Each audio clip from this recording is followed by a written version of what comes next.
बिस्मिल्लाहिर्रहमानिर्रहीम। अस्सलाम वालेकुम। मैं हूं शहबाज चौधरी और आप देख रहे हैं मेरा यूट्यूब चैनल डेली ट्रेंड्स। नाज़रीन, ज़िमनी इलेक्शन के जो नताइज थे उसके झटके अभी तक महसूस किए जा रहे हैं और बहुत सारे ताकतवर हलकों को भी उन नताइज ने हिला कर रख दिया है। कल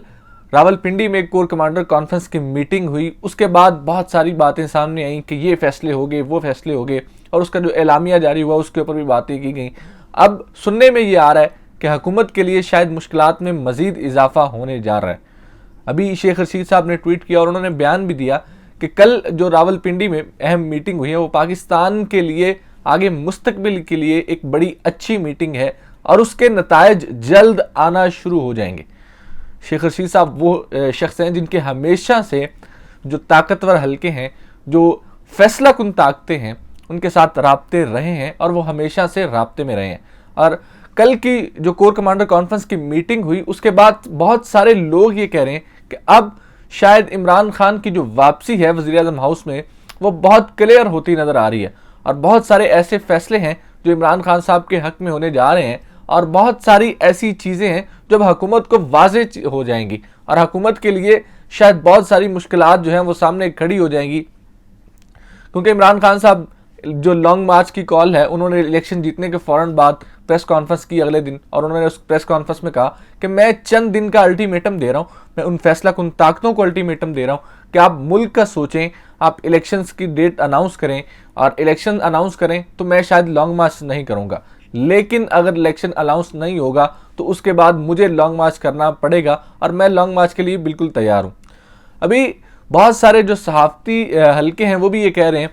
को अक्टूबर के अंदर, अक्टूबर के ये जो पीछे 10-15 दिन है ये बड़े अहम है और फैसला कुन दिन है। इन 15 दिनों में दो चीज़ों में से एक चीज़ तो लाजमी है, या तो इलेक्शन की डेट अनाउंस होगी या फिर इमरान खान के लॉन्ग मार्च की डेट अनाउंस होगी। बहुत सारे हल्के ये भी कह रहे हैं और ख़बरें ये आ रही हैं, इस्लामाबाद से इस टाइम से ये ख़बरें आ रही हैं कि हो सकता है 20 से 22 तारीख के दरमियान इमरान खान लॉन्ग मार्च की कॉल दे दें, क्योंकि इमरान खान ने अपने जितने भी पिंडी और कहोटा, ये जितने भी इस्लामाबाद के नज़दीक ज़िले हैं, उन तमाम ज़िलों के जितने भी अहम रहनुमा हैं उनको ये कहा है कि जितने भी तंजीमी अहदेदार हैं उनसे मुलाकात करें और लॉन्ग मार्च की तैयारी को अमली जामा पहनाना शुरू करें। और लोग इस वक्त जितने भी अहम रहनुमा हैं वो सारे जाके तंजीमी अहदेदारों से मुलाकात करें और लॉन्ग मार्च की तैयारियों में मसरूफ़ है। हो सकता है 20 से 22 तारीख के दरमियान इमरान खान लॉन्ग मार्च की कॉल दे दें। अगर कोई फैसला कुन चीज़ें सामने नहीं आती, 22 को इमरान खान की लॉन्ग मार्च की कॉल आनी है, तो इस वक्त एक अहम खबर आपको ये देते हैं कि अगर इमरान खान साहब ने 22 को लॉन्ग मार्च की कॉल देने का फैसला किया है तो मौलाना फजलुर रहमान साहब ने PDM का एक सरबराही इजलास बुलाया और उसमें शायद बहुत बड़े फैसले मुतवक्के हैं और अहम फैसले मुतवक्के हैं पाकिस्तान की सियासत के। वो इजलास कब बुलाया? इजलास बुलाया गया जी 21 अक्टूबर को। 21 अक्टूबर को इजलास बुलाया गया ताकि जल्दी से फैसले किए जाएँ और फैसले इलेक्शन की अनाउंसमेंट के हवाले से किए जाएं या मुल्की सियासत के हवाले से किए जाएं। क्योंकि कल परसों जब ज़िमनी इंतखाबात के इलेक्शन आए तो PDM की हुकूमत का ये एलामिया आया था कि इलेक्शन अपनी डेट पर होंगे, जब इलेक्शन की तारीख है तभी इलेक्शन होंगे, या फिर इलेक्शन तब होंगे जब पाकिस्तान की मौजूदा हुकूमत चाहेगी।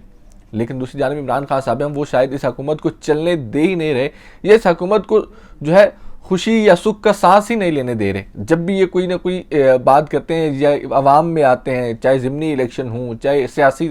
मामलात हों या फिर एहतजाज की तरफ या एहतजाज की कॉल देनी हो, तो इमरान खान साहब की एक कॉल के ऊपर अवाम बिल्कुल फौरी तौर पे बाहर आती है। ज़िमनी इलेक्शंस हों तो इस वक्त पाकिस्तान मुस्लिम लीग नून जो है वो बिल्कुल कहीं भी ज़िमनी इलेक्शन के अंदर उसका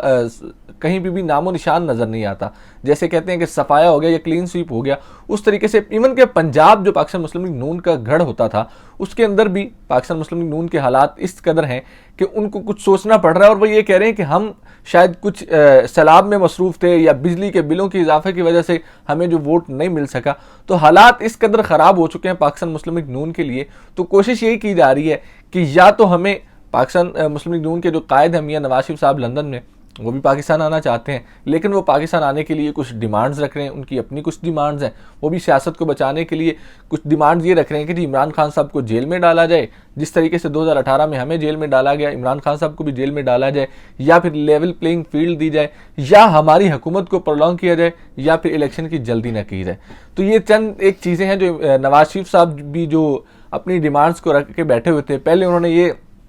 एक अंडर जो है प्लान शुरू किया हुआ था कि किसी ना किसी तरीके से पंजाब हुकूमत को गिराया जाए। पंजाब हुकूमत को गिराने के लिए पाकिस्तान तहरीक इंसाफ के बहुत सारे एमपीएस से राब्ते किए गए, 25-25, 30-30 करोड़ रुपए की ऑफर्स की गई। लेकिन जब ये ज़िमनी इलेक्शन हुआ, 16 अक्टूबर के ज़िमनी इलेक्शन ने सारी काया पलट के रख दी। जिन एमपीएस से या जिन लोगों से राब्ते किए गए वो वापस पार्टी की तरफ आ गए, क्योंकि उन्हें इस बात का अंदाज़ा हो गया कि अगर इस टाइम पे इमरान खान को छोड़ना है तो शायद अपने हलकों में जाना भी मुश्किल हो जाएगा। और 2023 के इलेक्शन में जो अपनी टिकट हमें पाकिस्तान तहरीक इंसाफ की टिकट हमारे पास मौजूद है, उस टिकट के अलावा अगर इलेक्शन लड़ने जाते हैं तो शायद अपनी सीट भी बचाना मुश्किल हो जाएगी। तो वो जो एमपीएस थे वो भी पाकिस्तान तहरीक इंसाफ की जानिब वापस आ गए, और उसके बाद जो 3 सीटें थी पाकिस्तान मुस्लिम लीग नून की, उनमें से 2 पाकिस्तान तहरीक इंसाफ ने जीत ली। तो अब हालात ये हैं कि परवेज़ इलाही साहब की जो वजारत आला है पंजाब के अंदर, या पंजाब के अंदर पाकिस्तान तहरीक इंसाफ की जो हुकूमत है, वो तो इस वक्त होगी है महफूज। पहले पाकिस्तान मुस्लिम लीग नून और नवाज शरीफ साहब का ये प्लान था कि किसी न किसी तरीके से इस हुकूमत को गिराया जाए और इस हुकूमत को गिराने के बाद अपनी हुकूमत को प्रोलॉन्ग किया जाए, और अपनी हुकूमत को प्रोलॉन्ग करने के बाद नवाज शरीफ साहब वापस आएँ और पंजाब हुकूमत हुकूमती सतह के ऊपर उनका इस्तकबाल करे और फिर से पाकिस्तान मुस्लिम लीग नून को जिंदा करने की कोशिश की जाए। वो अब सारा प्लान तो पड़ गया खटाई में, क्योंकि ज़िमनी इलेक्शन में इमरान खान साहब ने जिस तरीके से स्वीप किया है, और उसके बाद जो ताकतवर हल्के हैं वो भी फैसला करने के ऊपर मजबूर हो गए। कल जो कॉन्फ्रेंस बुलाएगी, शेख रशीद साहब का ये ट्वीट इस वक्त के ऊपर आना, कॉन्फ्रेंस के फ़ौरन बाद उन्होंने ये ट्वीट करना कि जी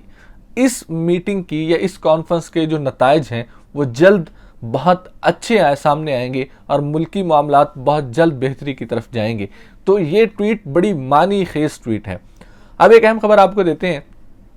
रात गए इमरान रियाज खान जो सहाफ़ी हैं, हमारे बड़े सीनियर सहाफ़ी हैं, उनके घर एक दफ़ा फिर नामालूम अफराद ने जो उनको घेराव किया उनके घर का, उन्होंने ट्वीट भी किए 2-3 कि मेरे घर के बाद बहुत सारे नामालूम अफराद घूम रहे हैं। और सिक्योरिटी वालों ने जब उनसे पूछा कि जी आप कौन है, तो उन्होंने आगे से यही बताया कि हम फोर्सेस से आए और हम अपनी रिहर्सल्स कर रहे हैं या हम अपनी कोई एक्सरसाइज कर रहे हैं। तो उन्होंने ये ट्वीट की थी कि आप अगर किसी फोर्सेस से आए हैं तो आप मेरे दरवाजे से आएँ, मैं आपको ड्राइंग रूम में भी बिठाऊंगा, लेकिन अगर कोई दीवार फैलांग के आने की कोशिश करेगा तो उसका जिम्मेदार वो खुद होगा। लेकिन उसके 1 घंटे बाद उन्होंने ट्वीट किया और उनके ट्वीट के मुताबिक ये था कि वो लोग जा चुके हैं। इस तरीके से लोगों के घरों में जाके, लोगों के घरों को जो है उनकी 4 दीवारी को जो है घरों में जाके कब्जा करना या उस तरीके से उनको अगवा करना या घिराव करना ना तो किसी जमहूरी मुल्क का शेवार है, ये शायद इस हुकूमत की फसातियत है। और कल ही मरियम औरंगजेब ये कह रही थी कि जी इमरान रियाज तो सहाफ़ी ही नहीं है, सहाफ़ी शायद सिर्फ वो हैं जो हमारे हक में बोलते हैं या जो हमारे लिए लिखते हैं, बाकी तो ना कोई सहाफ़ी है और ना कोई सहाफ़त करता है। सिर्फ सहाफ़त वही करता है जो पाकिस्तान मुस्लिम लीग नून के लिए लिखता है। इसी के साथ मुझे दीजिए इजाज़त और देखते रहिए डेली ट्रेंड्स।